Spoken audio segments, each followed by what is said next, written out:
प्रत्यहञ्च पुनरित्थमङ्गनाश्चित्तयोनिजनितादनुग्रहात् बद्धरागविवशास्त्वयि प्रभो नित्यमापुरिह कृत्यमूढताम्.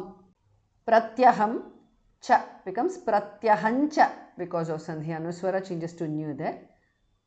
Punaha visarga changes to repha.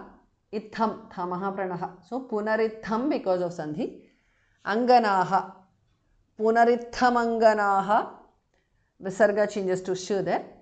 Chitta yoni janitat is a compound word.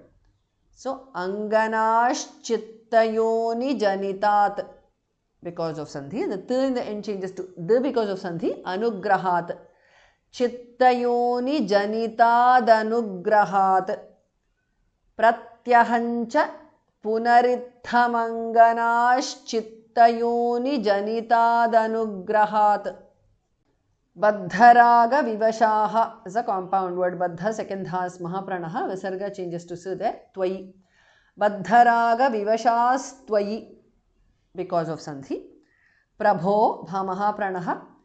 Nityam apuhu nityamapuhu visarga changes to repha. Iha nityamapuriha because of sandhi.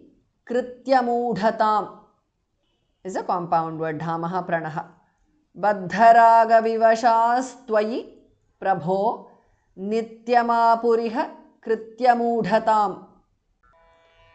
प्रत्यहञ्च पुनरित्थमङ्गनाश्चित्तयोनिजनितादनुग्रहात् बद्धरागविवशास्त्वयि प्रभो नित्यमापुरिह कृत्यमूढताम्.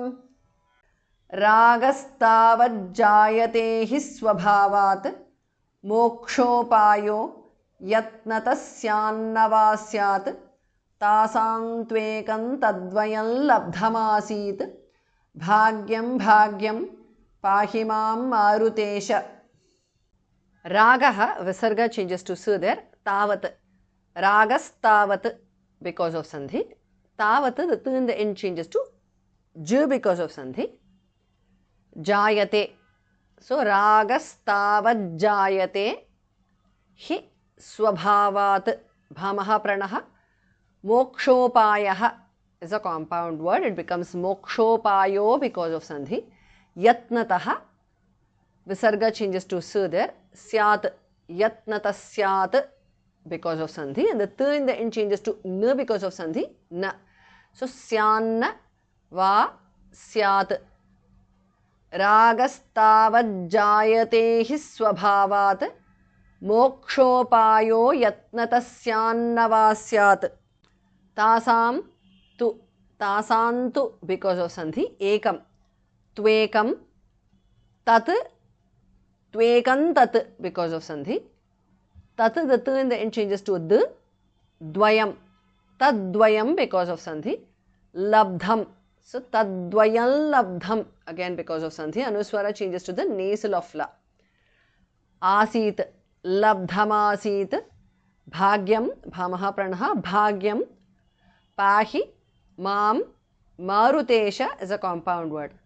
Tasantvekam tadvayam labdhamasit bhagyam bhagyam pahi mam marutesha. Ragastavajjayate hi swabhavat mokshopayo yatnatasyanava syat tasantvekam tadvayam labdhamasit भाग्यं भाग्यं पाहि मां मारुतेश.